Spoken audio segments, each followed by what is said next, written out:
topics and opinions expressed in the following show are solely those of the host and their guests and not those of W4CY Radio, its employees, or affiliates. We make no recommendations or endorsements for radio show programs, services, or products mentioned on air or on our web. No liability, explicit or implied, shall be extended to W4CY Radio or its employees or affiliates. Any questions or comments should be directed to those show hosts. Thank you for choosing W4CY Radio. Inarticulate speech of the heart. Inarticulate speech of the heart. Inarticulate speech of the heart.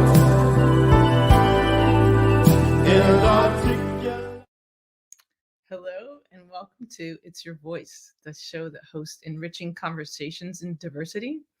My name is Bahia Yaksan, and I am delighted and honored to interview and to have a conversation with people from all kinds of fields, all kinds of backgrounds, and learn more every single week.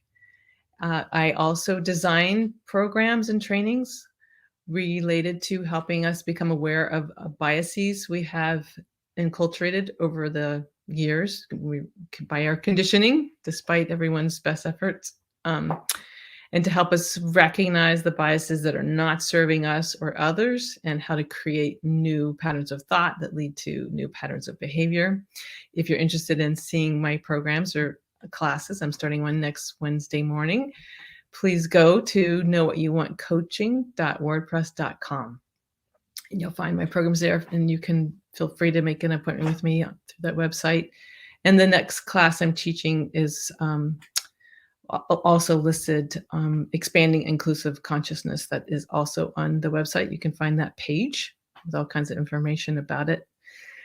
And if you were with us last week listening or watching, you will recall that I had a wonderful young artist, a rapper named Mr. Lewis, who wrote, he didn't write, he sang a song that was written by my guest tonight.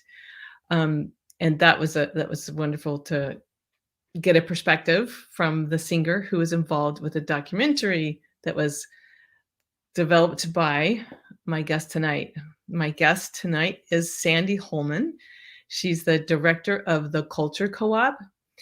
And co-op stands for caring open-minded people, caring, optimistic, open-minded people. And boy, is Sandy just incredible. I want to say vessel of love. Every time I've seen her one of her programs, she's been in this field for so many years around diversity education, activism, looking at systems change. How do we help people change systems in a way that will last a long time? And she's still very loving and positive and optimistic. Sandy, thank you so much for being here today. To be here. She has an event coming up in February that's going to premiere her documentary called The Cost of Darkness. But this is not going to be any regular showing of a film. So, Sandy, so good to have you back. I'm glad to be back. Thank you for inviting me back. There's so much more I could say about you and your work, but I want to let people hear your voice more than mine. So do you want to start? How do you want to start? You can ask me any question you want, and I'll be happy to respond to your questions, and then we can go from there. Okay, because I kind of want to dive into your February event. That sounds fine.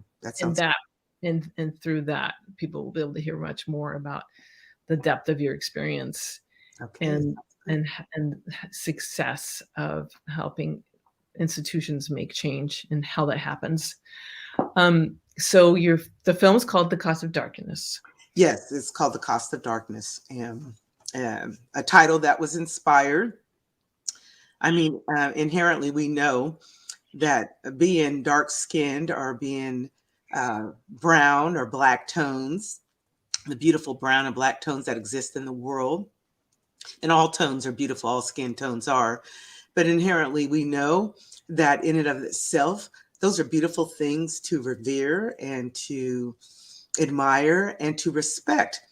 Unfortunately, because of how things have been cast globally, actually, and historically, going all the way back to ancient times, dark skin is viewed as something that is negative to have. It's a very sad narrative, but it's tied into supremacy ideology, or what people refer to as white supremacy. And it says that if you have darker skin, whether it's tan, because literally we call each other white, and white people don't look like a white piece of paper. Or they used to derogatorily call Native people red, and they don't look like a red fire truck. And most people, when you use the color black, don't look like a piece of black coal. Although there are people who are black, blue, and they are quite beautiful. Mm-hmm. But in general, the world has cast darker skinned folks as more criminal, less brilliant. That comes out of our history of enslavement too around the world with people who are darker skinned. Just something that's not positive to be, more likely to be poor. There's all kinds of way more stereotypes about people with dark skin. And all of that is being reinforced by a multiplicity of our institutions. So we titled this film The Cost of Darkness in honor of the people we spoke to who said, hey, I see my skin as an asset. It's amazing. It's who I am. It's beautiful. But from a dominant lens, there's a cost to having darker skin because of how they treat us. And we wanted to pay homage to that. I think it's a brilliant name. You just so encapsulated it. And you have spoken and interviewed and met with and talked with people from all over the country, Yes. all segments of society, business, educational, spiritual, intergenerational. So you gathered a lot of information, and this is very research based. Absolutely. So, my organization, the Culture Co-op and United in Unity, they both have the same mission statement, which is about real systemic change. So, we promote systemic change, inclusion, equity, cultural competency, literacy, and equality education for all, because we feel all of that is critical for people to be able to think for themselves, to understand why things are happening the way they are today, especially as we talk about those particular areas, and to have insight into why our institutions have all these dastardly gaps in them. Most people are shocked when I say they were designed that way from the beginning, but because we're living in the year 2022 and most people don't know the history of our country and the globe, and all of us are still learning, including myself. No one knows everything. Right. But those of us who know enough of the history understand that a lot of what we see today is a morphing from past practice historically since the inception of what we refer to as the United States of America, because of course indigenous people were living here first, and I want to pay that respect to them. And so, people might just look at any institution, the criminal justice system, and they think, oh, more Black and brown people are doing the crime, when that's not the case at all. They'll look at our economic institutions and think, well, white people just work harder. And people of color are some of the hardest working people you'll ever meet. The pandemic showed that they're out there doing those low wage jobs, putting their lives at risk more regularly than the average person to keep our economy going, and working 2 or 3 of them because they don't get enough to support their families. Or you look at, education, and we think, oh, those poor kids, they're just not as smart, but we don't want to look at things like how your zip code decides how well you're going to do in society. And when you're in richer areas, and I'm talking financially speaking, you have a pipeline of resources and access to things that most poorer communities do not have. And then we want to look at our political system, and the representation that you see in our political houses do not reflect the demographics of our country due to very creative gerrymandering, suppression of the vote, all kinds of tactics that are still current today. And, and I'm not judging anybody, but I am challenging and encouraging people to do something to make things fairer for everyone so that all people can survive or thrive. I'm not shocked, unfortunately, one bit that we are in the situations that we are seeing globally around the world today, whether it's environmentally, educationally, healthcare wise, just all of it, because it all ties into early entrenched practices that historically have hurt and affected many people's lives to the point of their deaths. So this is serious stuff. And yet we find ourselves in a historical divide that's a little more unique than the divides we've had in the past, even the Civil War and all those kinds of things.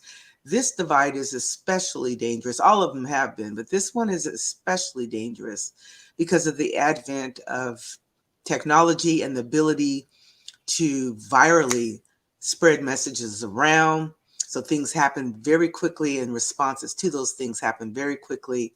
And it's very easy to put out a lot of misinformation. So the cost of darkness, although we're focusing on these 8 institutions, and a few of them are the criminal justice system, education, politics, the media, healthcare, environment. We actually have a segment on white supremacy. We look at the concept of Blackness. And we also have a segment that's been developed on ancient Africa, because there's been so much distortion about the history of a continent that actually laid the foundations of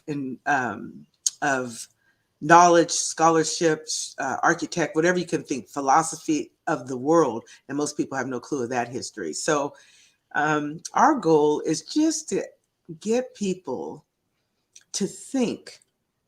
Because although I think we are at this tipping point, I think I mentioned this to you before, where it seems like a lot of rationality, a lot of rational thinking has gone out the window, and it's become very political, and whatever stream of information that you're listening to, whether it's wrong or right.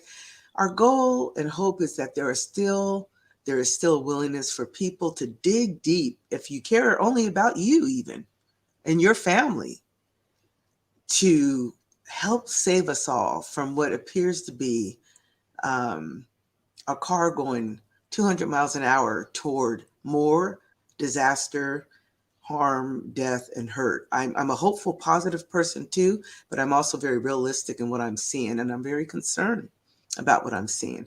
So we made this documentary to educate people who are serious, who really want to make a difference. And I think there are a lot of people who want to make a difference, and they want to do it without a Band-Aid approach, which is, oh, there's this incident, and we chase after that incident, or we hold a vigil. There's another death, another shooting. Oh, there's this thing. Oh, someone called someone this at a school. Oh, there was a fight. Oh, whatever, bullying. But who wants to take a more holistic and systemic approach? We want to create a mind share for them and help them do some of their work, so they know the origins of what we're seeing in our major institutions, and so that their policy making and their visioning, their strategies and their interventions, and mostly their impact, can be more holistic and systemic, and hopefully longer lasting. Because I do think we are at a tipping point, and really a lot of what we're doing does not match the times of what's needed, because of where people are at with this huge divide that we have.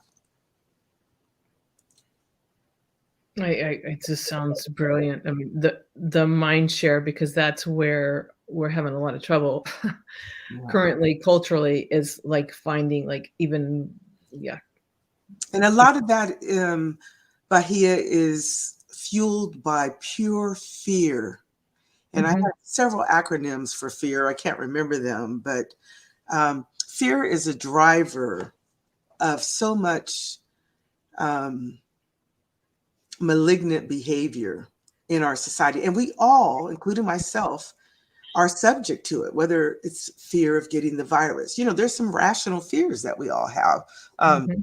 whether it's fear of our rights being taken away, um, whether it's fear of, um, the chaos that we're seeing, higher levels of shootings and what appeared to be less patient people. We all have fears, but when we start talking about systemic change and inclusion and equity, those fears go way back to the beginning of time, but they also combine with the desire, either subconsciously or consciously, to hold on to power and privilege in dominant culture. And they also combine with tenets like isolation, living in communities where very few people look like you.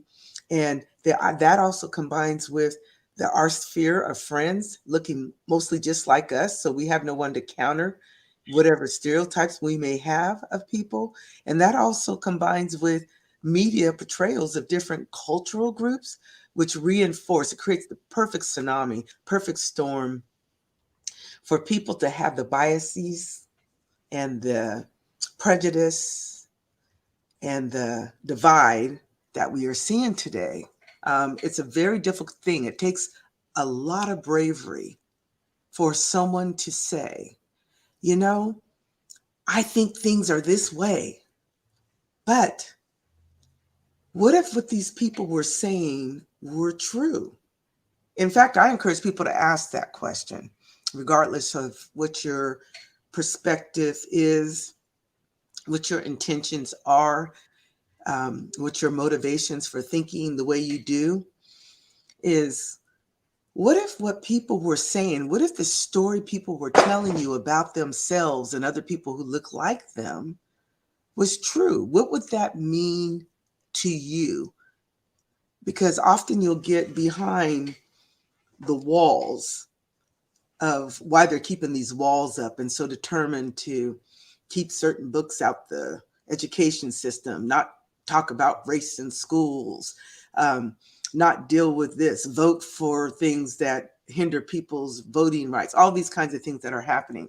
Because I really do think fear is the root of it, and the desire to hold on to power and privilege. And so until we start really dealing with fears, and I'm not sure people are up for it. Mhm. I think people do not want to feel guilty. They don't want to feel uncomfortable. They don't Mhm. want to feel responsible for what's Mhm. happened. And I always tell people we're not asking them to feel bad or feel responsible for what happened in the past. We're just asking them to understand that a lot of privilege that certain groups have over others was because of what happened in the past. And you should feel a responsibility to share that privilege with others and make it right. So you didn't cause what happened in the past, but you can be perpetuating the continuation of the harm it's doing by ignoring and denying that you have tremendous privilege based on your skin color alone. And so much of that, I think, from a white being a white-bodied white person and working with many others who look like me, um, is not even knowing what privilege is, and especially because of when you throw in the economics, um, people feeling like, I mean, literally at meetings and trainings I've led, people have, stood up and yelled at me, and said, "I don't feel privileged. What are you talking about privilege?" And it's, being compassionate like you are really helps, and showing a person who feels that way empathy, and again, it's different. I have privileges that you don't have, so um, and just for me to try to help explain to that person what privilege is. And sometimes it helps to use the word relative privilege, with some of the audiences and groups I work with, like, you know, and so I think sometimes one of the obstacles, as you well know, is when people don't know what we mean by privilege or can't Yeah, and recognize it. And that's why one of the challenges in my world is a lot of people want to do one-shot deals. Oh, let's have someone. The popular thing right now is unconscious bias, and it certainly plays a role. It's certainly key. People need to understand it, but we need to go way deeper than unconscious bias, and we need to go way deeper than just talking about um, diversity, and we need to go way deeper than celebrating fairs, multicultural fairs, and eating other ethnic foods, and buying the relics, hanging them on our walls, and wearing clothing from other cultures, and traveling as tourists to other countries, and feeling like we're very diverse because of it. Those are all very surface, at the top of the iceberg things, which are incredibly enriching and beautiful and fun. And I encourage all of it because it's a good way to enter into learning about a culture. But you really want to go under the water of that iceberg and really get to know a little bit of the history of the culture. What's happened to the people who represent that culture? How have they been impacted by structures and so forth from around the world or other countries? This is where you start to find truths and narratives that a lot of us just don't want to face. And when we approach in services, trainings, classes in a very fragmented way, which is why this documentary is actually a part of a paradigm, and I'll talk about that in a second. Because when my life experience, the research has shown it. Anyone who's new to the field can go out and experience this in a matter of time. When we approach things in a fragmented way, you do have people who will stand up and end services because they haven't had the history training to explain how their privilege developed. It's, imagine that same person who had been to a variety of experiences where he learned how their privilege developed, the laws and the practices that gave people like that, look like them, historically privileged, the way things were set up, the fact that at one time, the only ones who could vote were white men. White women couldn't even vote. Women couldn't vote. Black, other people could, all these things collectively, if you took them piece by piece, you would be able to show him, this is what I mean by privilege. It's like running a race and you got to start 1,000 feet ahead of everyone else because your forebears had all these structures in place that gave them privilege. Again, it's not your fault, but that's what we mean when we say privilege. I have found when people have the time and the willingness to do some of that, I'm not saying they won't be combative because there's still guilt kicking in and all these other things. And that's a journey that everyone has to go on their own. And I encourage them to do so. But they usually are a little bit more receptive to hearing and understanding what white privilege means, for example. Definitely. There's a different hierarchy of privilege. The most prominent, powerful one in our society certainly is white privilege. But then, men tend to have more privilege over women. Able-bodied people tend to have more privilege over people with disabilities. I mean, you can break down all these things. Heterosexual people tend to have more privilege than LGBTQIA people. Mm-hmm. So all these things have different kinds of privilege. Within the category of white men with a lot of money have more power and privilege than a lot of white men who don't have it. So you can even get very micro introspective about it. But in the end, when people have had the opportunity to do a series of things that build upon each other in their learning experiences, unless they're trying to sabotage what you're doing in a classroom or training, they aren't as reactive and combative because it's sort of like you've taken their hand and you've journeyed with them through history and time, and you've shown them evidence of what you're talking about. So it's like, oh, okay, I see what they're saying. Mm-hmm. But then you have to deal with the guilt they may have about it. And people don't like to feel guilty or uncomfortable, which I totally understand. And again, I know I'm not asking anyone to feel guilty. I'm asking people to rise up and do the right thing, though, and make a difference and contribute toward changing what have been oppressive dynamics that are entrenched in so many aspects of our living in the world. Mm-hmm. Yeah, and I think it's more of my responsibility to help other white people through the guilt and privilege, so it stops being a barrier and an obstacle to learning more and growing more. And self-acceptance is also a huge piece. Self-acceptance and bravery, and really, and I want to say this, I'm human like anyone, Bahia. I am not always a happy person. This work can drive one nuts. I've seen a lot of pain, heard about a lot of death, seen a lot of death in the media. All of us have, as a result of us not being willing to look at truth, to play around with words.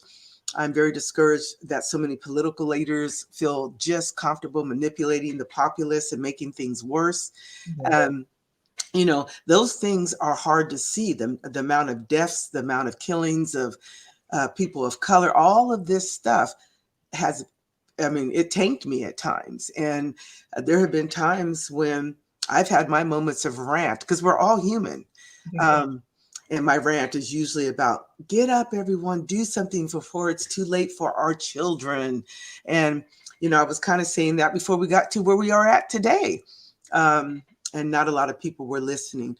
But I still have hope. I have to have hope that there are people out there who want to make our world and our communities a better place. And they just need a little bit of help about how to start the process.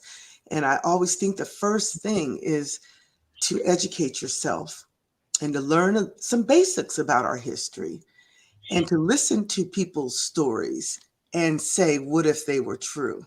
What would that mean for me? And because a lot of people ask, it would mean I feel a little guilt, even though it's not their fault, because they were, I feel hurt because people obviously have been killed based on these dynamics. They would go through all that stuff, but eventually they get to a place and say, like that lady said, and others have probably said too, being guilty ain't going to help anything. Being angry ain't going to help anything. Being sabotaging efforts isn't going to help anything. Hiding in a bubble isn't going to help anything. Me deciding what I can do and with my personal sphere of influence and talents might make a difference for someone. And that's where I'm going to start. And so that's the hope. So The Cost of Darkness is deep. It is a deep film, and it does take bravery to watch, because I don't have the advantage, especially with the pandemic right now, of having taken people through a series of encounters with me face to face, because the energy across Zoom is different than energy in a room. But to build trust, number one, to build trust with them, and to do all the formatter that I do to get them ready to be able to watch something like Cost of Darkness. So it takes a lot of bravery on my part, because we're kind of just dive right in. Whether you're at a 0 of understanding on these issues or a 20, if on a scale of 0 to 20. And but they will, if they're open-minded, they will learn a lot of things that they did not know in many cases. In some cases, it'll be reaffirmed.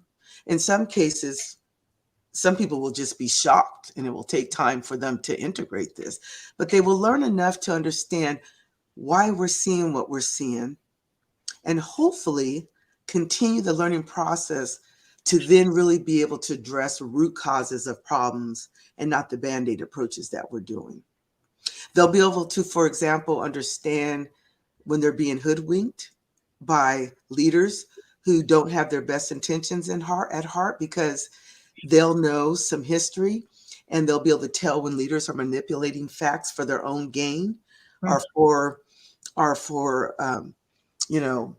popularity purposes, or to get elected, or whatever the case may be.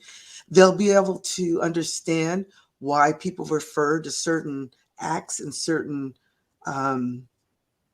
kinds of thought as supremacy ideology, or hate thought, or hate speech. These things will help them say, for those who are like, okay, I do want to make a difference, I'm gonna get over it. We've got to cross divides. And I want to say, this divide that everyone keeps talking about is actually needs to be talked about more realistically. So there's a divide that's just based on, we just have a difference of opinion. Mine's more conservative, yours is more liberal. That's the way it's been in this country forever, of the United States of America. Yeah. But then there's a divide that we need to call out, which is based purely on supremacy ideology and hate, that is trying to divide people around racism, on racial lines or ism lines, whether it's sexism or, any kind of thing that's counterculture in those people's opinion, or that's different. That's a divide, that's the outlier of the bill, that is very difficult to make dents in. They have the loudest voices, get the most screen time, and impact people the most vitriolically, but you're not going to close that divide. There'll be a few people, because I have a coming to Jesus moment or whatever you want to call it, or maybe disaster hits them, or the very thing that they're doing to other people comes to their doorstep, and it creates this miraculous change because they get a sense of walking in someone else's shoes. And those people, and I've met a few of them in my lifetime, and it's quite shocking and inspiring. I met this one man a long time ago at UC Davis, who was a white supremacist, and he had he called it a coming to God moment. I'll use his words. And it changed how he saw his world. And he went out advocating and trying to work with hate groups who he used to be a part of, to make things better. That was beautiful and glorious to see. I witnessed when I was working with some youngsters in high school up in the mountains, who lived near a little town, what they called skinheads.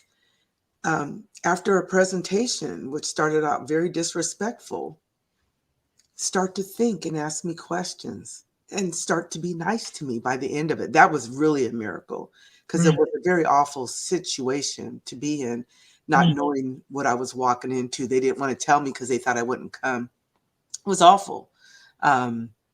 Sorry. No. I mean, it's, in my world and what I've had to deal with, but I'm just saying, so I do think miracles can happen, but we need to be clear that there's more than two divides, but the divide that they keep saying, like when I hear them talking about bringing people together in unity, I don't hear them acknowledging that unity, we can't totally incorporate extremism and hate groups in that unity until they've healed themselves, unless they're willing to heal themselves.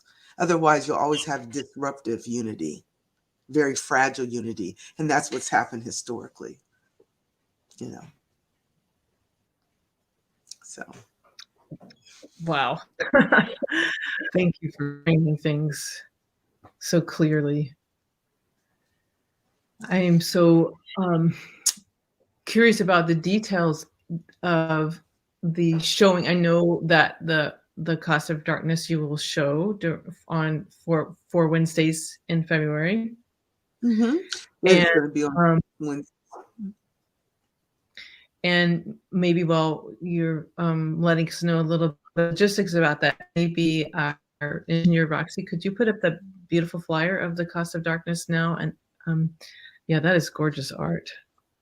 So it's being sponsored by the Eola County Library, and I'm gonna put my glasses on here, and Eola County Mental Health, and it is going to be on Wednesdays from 6 to 8:30, and anyone is welcome to come, especially those who are willing to have an open mind and just to learn some things and want to have the opportunity to talk about some things and ask questions. The way we're going to do this is when people join us on Zoom, and I do wish it could be in person, but when people join us on Zoom, we're going to do a mini version of what we would do if we were doing the full thing, which is we'll give them some context for the section that we're about to show, a little bit of history, ask some questions and engage people just a little bit for about 40 minutes. And then we'll get into watching whatever segments we're watching on the particular Wednesday. So I think the first night, And it says this on this flyer, but I think the first night we're focusing on, it's the introduction, it's what Blackness means to people, it's Black History Month, we have that in there, education, and one other section, I think healthcare. So we'll have some discussion prior. And, again, we don't have enough time, a lot of time. This is kind of a mini version of a part of the paradigm for transforming individuals, communities, systems, and beyond. And then after they see the segments, we'll have a little discussion about what they saw, and then we'll close it out. In between each showing, they'll get simple assignments and, like to read an article or a paper. And again, they're not going to get the full experience of the paradigm because it's just, we'll have probably different people coming on different nights. And it's, usually the optimal way to do this is you get a committed group and you work with them through the whole thing. And you're meeting with them and they're learning history before they even watch the documentary. They're doing the formatter via presentation, engagement exercises, and so forth. We watch the doc part and they do posts. Then they have assignments in between each week.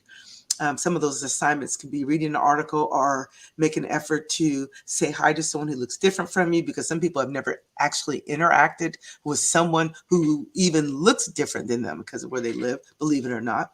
It could be a variety, it runs the gamut, but the goal is to do incremental knowledge building for people so that by the end of it, they have more of a foundation. Okay, and now I see why.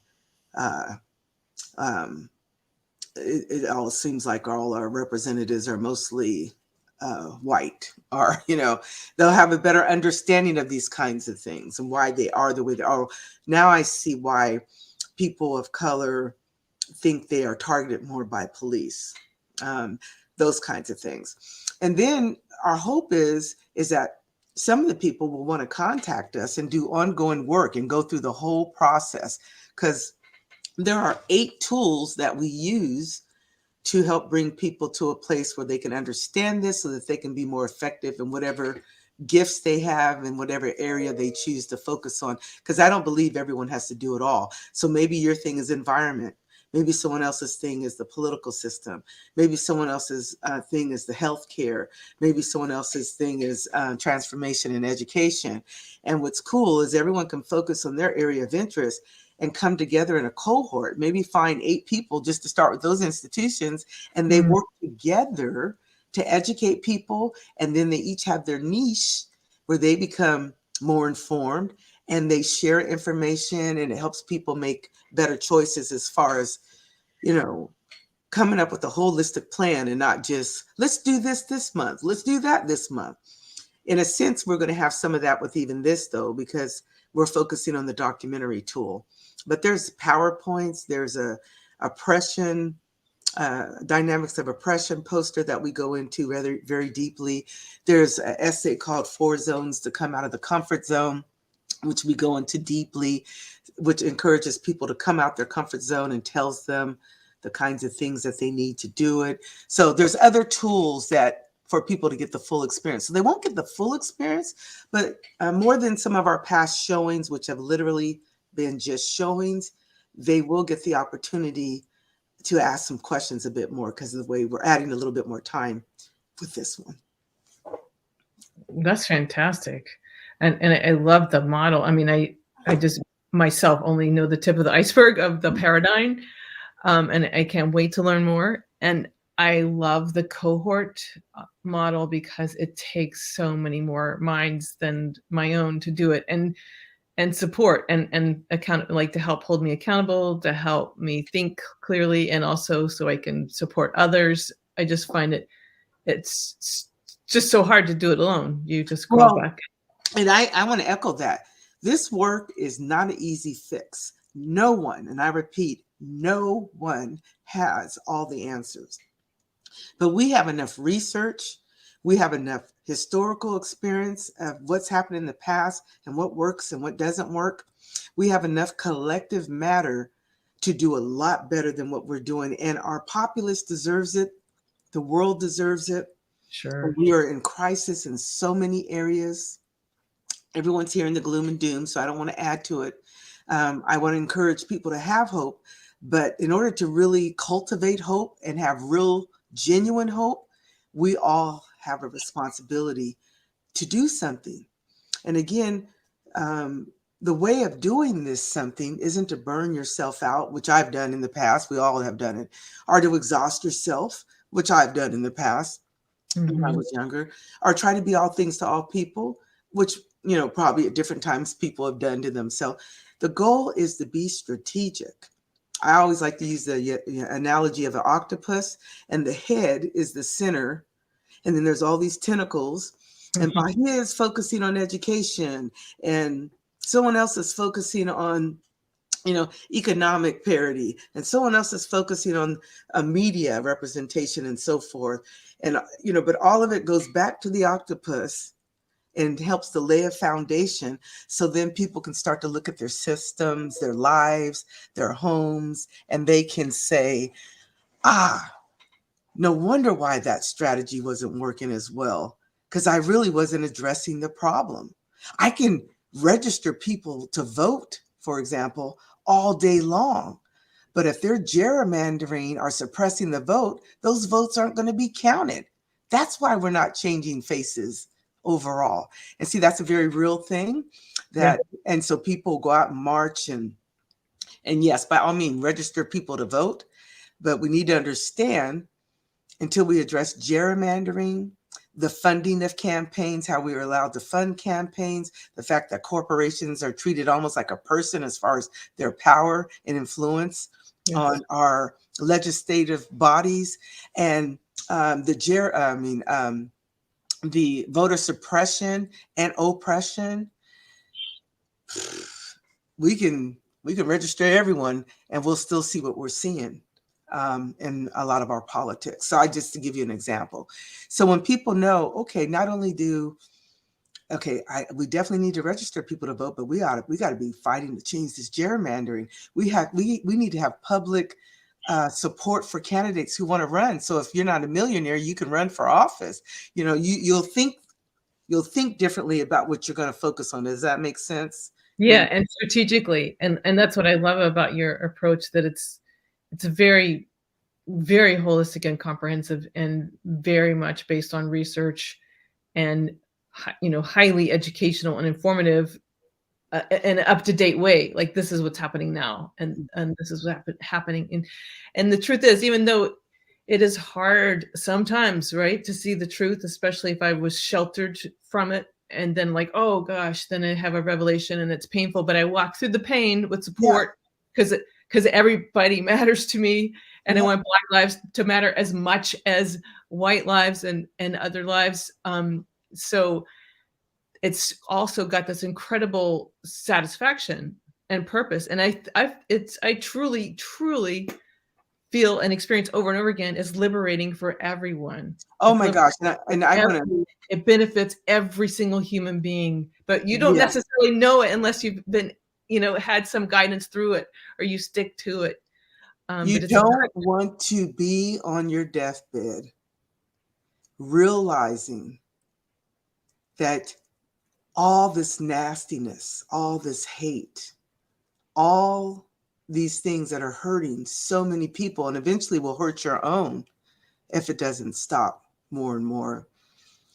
And have the regret of not having been willing to look at yourself, the truth, and the harm that it's causing people. I really believe everyone, when I'm on my best day, I have to say, has something redeeming within them, something that is calling to them, something that enables them to see things from another person's perspective if they choose to open that door within themselves, and something that tells them instinctually they know things are unfair. There are people who consciously choose to ignore the truth, and they'll propagandize and do all kinds of things so that they can go to sleep at night.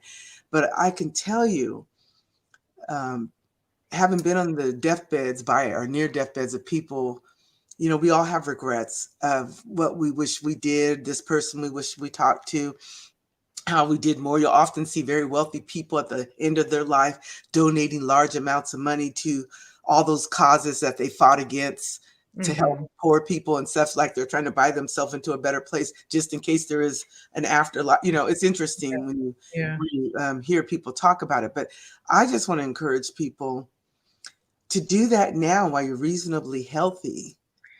And ask yourself, what is it that you want to be remembered for?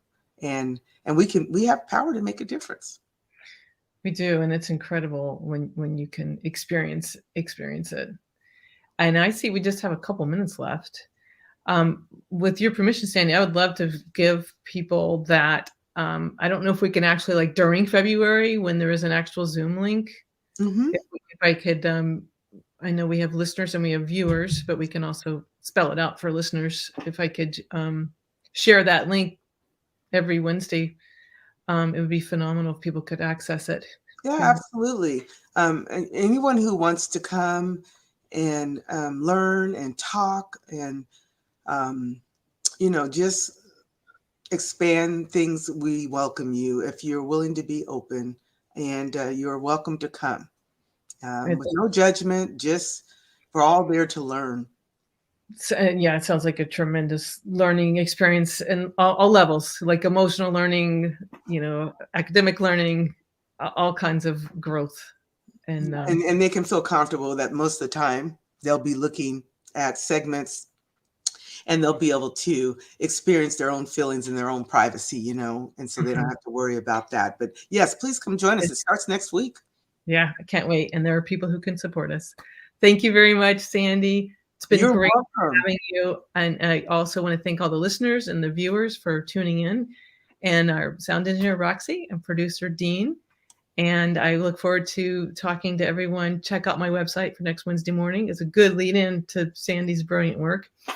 And we'll see you next Wednesday on W4CY Radio or Talk 4 TV. And I hope everyone has enriching conversations in diversity this week. Thank you for having me. Inarticulate speech of the heart. Inarticulate speech, inarticulate